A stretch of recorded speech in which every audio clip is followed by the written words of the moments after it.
Today we're moving on. Cost structure of firms. For those of you that are taking accounting, you're going to see some overlap here. How many of you are in an accounting class right now? Good.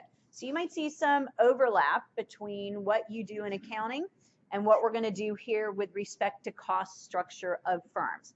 We're just going to scratch the surface today, but as we continue on this topic, guys, you're going to need to have a calculator. So this is going to be highly quantitative, but easy math, okay? Easy math, nothing to be afraid of. So those of you that like math, this is going to be good for you.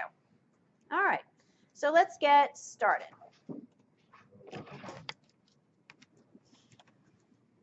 The first thing we need to do when we're talking about firm decision making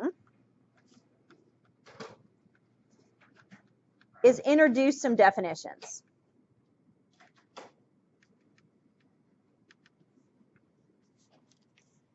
We need to introduce some definitions. So the first chunk of this is just going to be learning some terminology.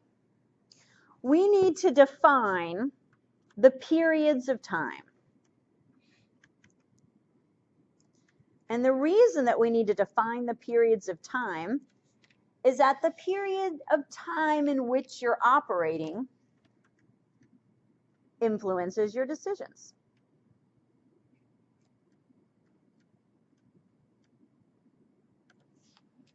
So we're going to define two periods of time. And when we're talking about firm decision making, we need to know which period of time we're in. So we're going to define what we call the short run. And I'm going to abbreviate that SR. And we're going to define a period called the long run, LR. Short run and long run.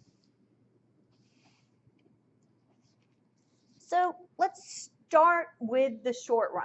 When we talk about a firm operating in the short run, we're saying that it is a period of time that is too short.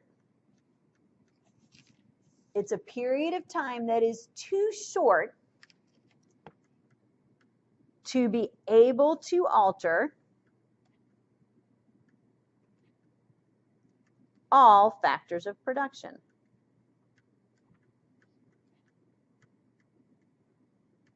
So it's a period of time that is too short for a firm to be able to alter all of its factors of production.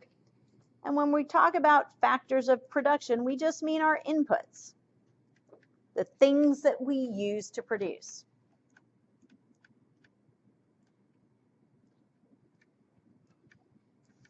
So at a period of time that is too short to be able to alter all factors of production, meaning the inputs that we use in our production process.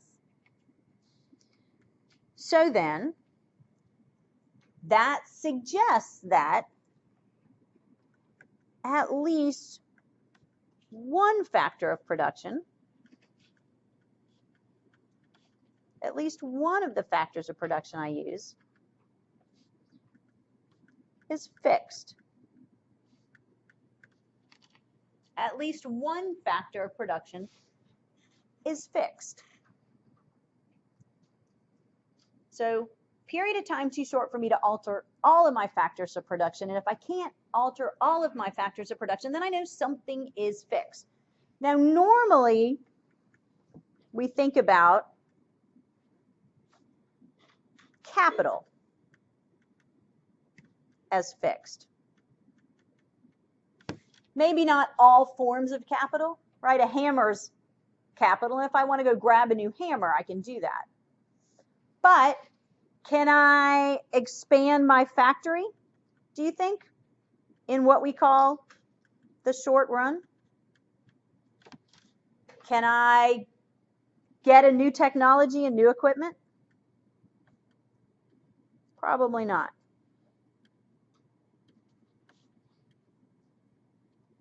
So the examples that I use are probably going to involve capital, at least kind of large capital investments, as being fixed. So you can do a lot of things in the short run, but you can't expand your factory. There's just not enough time in what we define the short run. And you can't come up with new technology and install all new equipment. So think with me here then. If I'm operating in the short run, and let's say I get big orders, and of course I want to meet those orders. I don't want to tell them, oh, sorry, I'm in the short run, can't do this. So I want to meet those big orders, which means I need to increase my output. What do you think is going to be the easiest way to do that? Outsource, maybe, but I'm not sure I want to outsource. I mean, I could. But if I can't do it quickly, I'm not sure necessarily somebody else can do it, that quickly. So I could outsource. That would be a form of hiring more people. But what would be maybe the easiest thing for you to do? Hire what? More people, right? Maybe hire more people. So maybe, and in a sense, outsource could be hiring more people. But if I want to do this myself, I want to hire more people. Now, guys, do you think that we can accomplish that in the short run? Do you think we can hire more people in the short run? Yeah. So is this like an example of maybe like seasonal people at like Amazon? Yeah, this could be seasonal people at Amazon, but part of that is that it's just temporary hires. But yeah, if I need to very quickly get my hands on, a method to increase my output, hiring more workers would be a good way. Now, guys, do I have to hire brand new workers? What could I do? I could just take all my current workers and have them do what? Yeah, more hours, work overtime, right? So this could be current workers work more, right? Maybe I've got part-time people and I try to get them to go full-time. I could have a whole third shift in my factory and hire a whole new group of people. That's okay too. So you understand what I mean here. So in the short run, my business decision is going to be guided by the idea that I can't have a bigger factory in the short run. I can't get better technology in the short run, but I can go hire more workers and I can get more inputs, right? Like factors of production, raw materials. So that's the short run. The decisions I make are going to be guided by the fact that there's certain things I can do and there's certain things I can't do. But then there's the long run. And a long run period is defined as a period of time that's long enough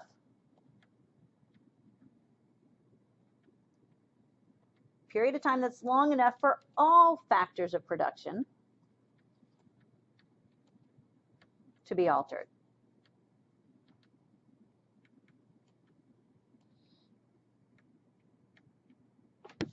A period of time that's long enough for all factors of production to be altered. So if we're in the long run, then what that means is anything fixed? No, nothing is fixed.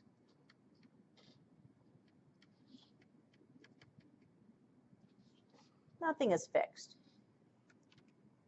So in the long run, let's say the demand for my product goes up. What might I decide to do if I think this is going to be a kind of a permanent decision? If I kind of think this is going to be a permanent thing, people want more of my product. What might I do? I might what? I might make more units, but how am I going to do it? I can hire more labor. Well, what else might I think about doing? I might expand the size of my factory. Now that's also going to require more workers and more raw materials. But if I do think there's going to be an increase in demand for my product, then I need to think about some other ways to produce more. And just having everyone work overtime or hiring a bunch more workers, and instead of having morning and afternoon shift, now I've got a night shift. Maybe I want to expand the size of my factory. Can I do that in the short run? No, I can't do that in the short run. But in the long run, I could decide I'm constructing a new factory. Now, this is going to tie into this idea of entry. And we're going to be talking about entry quite a bit in the next few weeks. So let's say that restaurants in Farmville are highly successful. So they're making some good money. So let's say Applebee's is doing great and Ruby Tuesdays is doing great and these fast food restaurants are just doing really, really, really well. And maybe there are some other fast food restaurants that are interested in the Farmville market. Other firms want to enter. So who might be looking around? Give me an example of a restaurant. Who might be looking around and saying, wow, if, that'd be a great choice. So they're saying if Huddle House can be successful and their food isn't even that great, right? I didn't say that. I just said that on tape. It's great. We love it. Love it. What am I trying to say? Ruby Tuesdays is doing well and Applebee's is doing well, then IHOP could do great, right? So IHOP might be kind of checking us out. You never know, right? So IHOP decides they want to enter.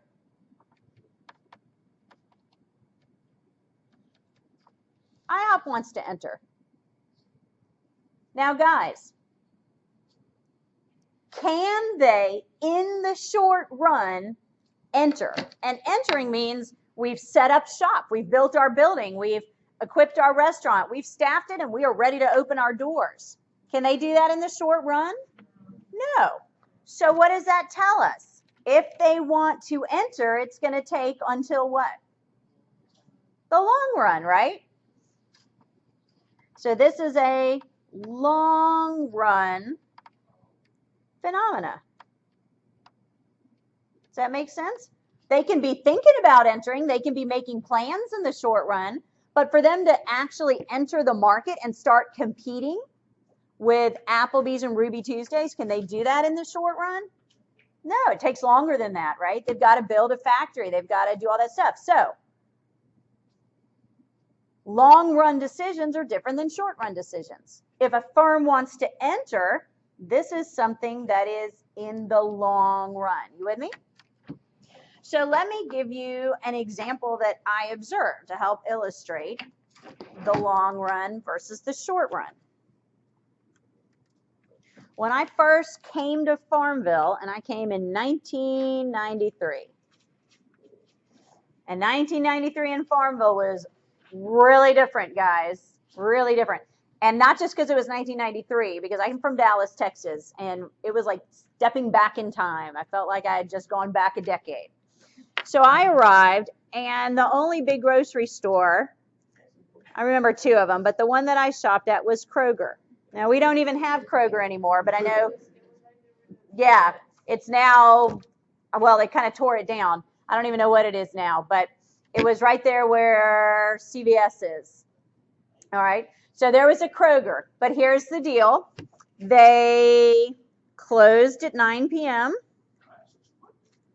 They closed at 9 p.m. They didn't take credit cards. I know. Guys, this is only 1993, right? They didn't take credit cards, which caused a problem for me because I moved here without a lot of cash because I didn't have a bank here, thinking, oh, I'll just live off my credit cards till I get all the money transferred, and I couldn't even buy groceries. So I had to ask my boss for cash, who he loved me. So it was okay, but how embarrassing, right? You just hired me and now give me $50 because no one takes credit cards. And guys, 1993, they were still using those little, I don't even know what they're called, price stickers. You know what I mean? Where they go, right? A sticker on each can of peas. You know what I'm talking about? Yeah. So pricing with stickers.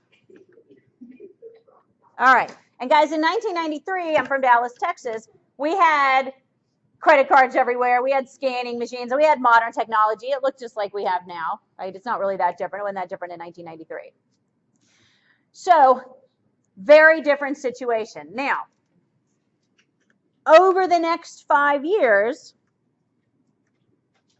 Farmville really grew. Yeah. Longwood expanded. The hospital expanded. So Farmville started growing. What happens to the demand for groceries? Yeah. So as Farmville grew, the demand for groceries increased. Now, as the demand for groceries increased, Kroger had to meet this need, right? They don't want to contract it out, right? They want to sell you groceries. So they had to make some decisions in both the short run and in the long run.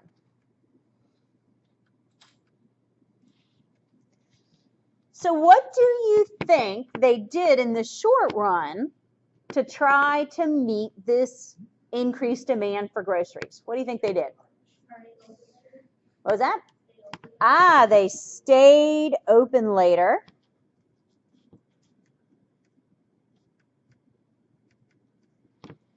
And they actually tried 24 hours. It was kind of funny. And since people were used to grocery stores closing at 9, that was not successful. But they changed it to midnight. So they were open until midnight. Do we agree? For us to stay open a few extra hours, what do we need? We simply need what? Yeah, we basically just need more people. So we need more workers. And that's a good strategy in the short run. But if this demand increase is going to continue, you're going to be thinking about some other strategies. So what do you think that they did in the long run? What do you think they did in the long run? They started accepting credit cards. What else do you think they did? The scanning technology. So they invested in new technology where they just scan the UPC codes, right? Because that's what everyone else had. That's what everyone had even in 1993 in Dallas, right? So they're not going to use the little stickers anymore. So they have new technology. And what else do you think they did? They knocked out the side of their building and did what? They expanded their space. They expanded their space. Two very different approaches, right? To achieve the same thing. We want to meet the increase in demand. In the short run, we can't expand our factory. In the short run, we can't invest in all new technology and get it implemented and get people trained. But in the short run, we can hire more workers. So you got more people at checkout lanes, and you've got more people with the little pricing gun, pricing each can of peas. That works. Not necessarily a great long-run strategy. So in the long run, they invested in technology. They expanded their store. So when we talk about, guys, firm decision-making, when we talk about firms wanting to move into new industries, we're going to have to think about short run versus long run. That's going to become important. All right? Everybody with me? Everyone understand that example? The next set of definitions that we need to introduce: divide our costs. And this is where it starts to overlap accounting. When we think about total cost, total production cost, we're going to abbreviate that TC. Total cost, TC. But total costs can be divided into variable costs, which we're going to call VC, and do we know the other one from accounting? Variable cost and fixed cost, FC.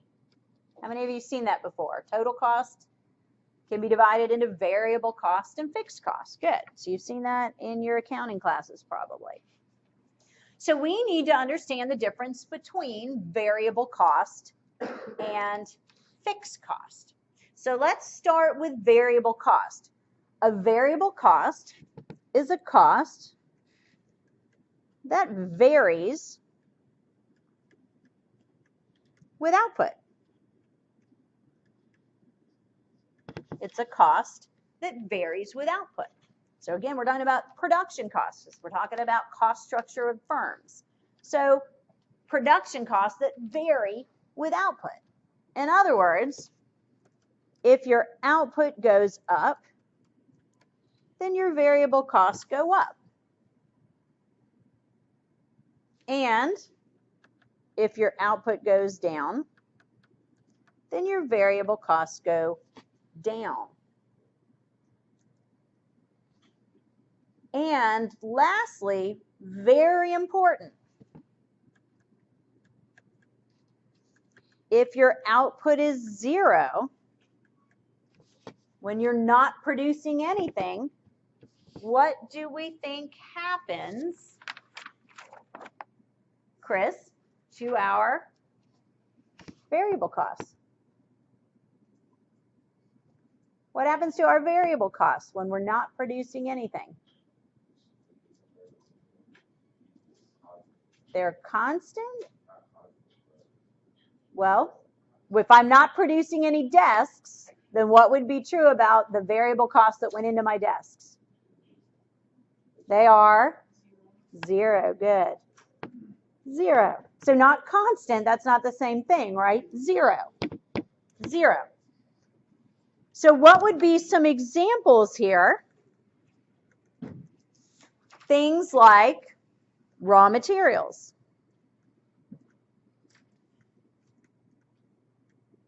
Raw materials. Do we agree? If I'm producing more desks, I need more raw materials, right? So this cost goes up. And if I'm producing fewer desks, I need fewer raw materials. So these costs go down, right? And if I'm not producing any desks at all, do I need any raw materials? No. Now this is going to be something that's going to be very important for us to remember when we start doing cost charts. So let's put a star by that, because we're going to need to remember this one thing. Now, another example of something that might be a variable cost, we might treat hourly workers. So if I'm building more desks, I hire you to work a few more hours. If I'm building fewer desks, I hire you to work fewer hours, right? So that might be something that is highly variable. If we're going to graph this, let's put quantity that we're producing on the horizontal axis, and let's put dollars on the vertical axis. So if I'm graphing variable cost, what do we think it looks like? Everyone draw it in the air for me. What do we think it looks like? Everyone draw it in the air. Well, what do we know? What do we know when output is 0? When output is 0, then it's 0, so it's got to come from the origin. And which direction does it have to go? As we produce more, our variable costs go up, right? So variable cost is an upward sloping function, right? But it emanates from the origin.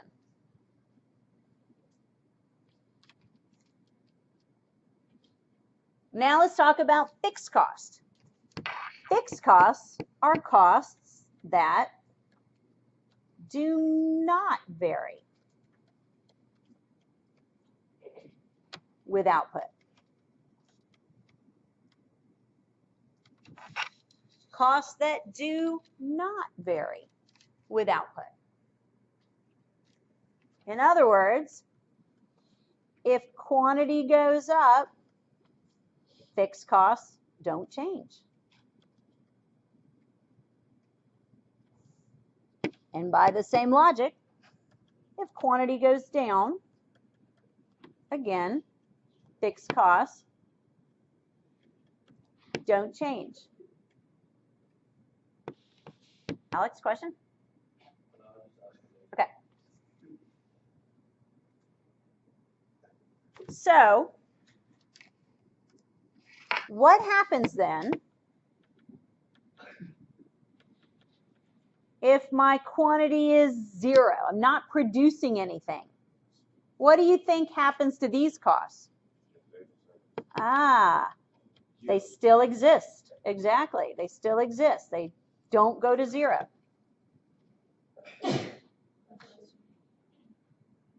They don't go away like variable costs do. So what would be some examples? Some examples might be something like my rent. So let's say I don't own my factory, I'm renting my factory, I'm renting my building. Does my landlord call me and say, how many units did you produce so I can determine your rent? No. My rent has nothing to do with my output. Everyone agree? So if I produce more this month, does my rent change? No. If I produce less this month, my rent doesn't change. If I don't have any sales this month, does my rent go away? Does my landlord say, oh gosh, I'm sorry you didn't produce and sell anything? We'll waive your rent. Does that happen? No, I still pay my rent. Another example might be insurance. I have to have an insurance policy on my factory, and that insurance is not going to be a function of what I produce this week. Okay? Now here's a question for you. We understand the idea of fixed costs. Can fixed costs change? Can fixed costs change? Can they change? Can they go up? Can they go down? Are they literally fixed, like set in stone, never change? Does my rent go up? Yeah, so my lease is over, and my lease probably says when you renew, we're going to increase your rent by 3%, or maybe I now have to negotiate with the landlord. So can my insurance policy costs go up? Sure. How many of you have had a wreck in a car and now your insurance goes up, right? So fixed costs can change. The reason I'm asking you this, guys, is I don't want you to be confused by the word fixed. Fixed doesn't mean it can't change. Fixed means it doesn't change with output. So make sure you're clear about that. Fixed doesn't mean it can't change. It means it doesn't change when output changes. And that's not the same thing. So if we are graphing this, if we're graphing fixed cost, where we've got quantity on the horizontal axis and dollars on the vertical axis, what is it going to look like, everybody? Everyone draw it in the air. What's it going to look like? Well, if it doesn't change with output,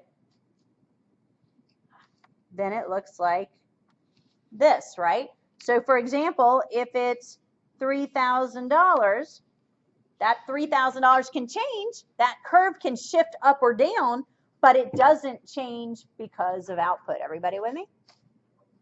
All right.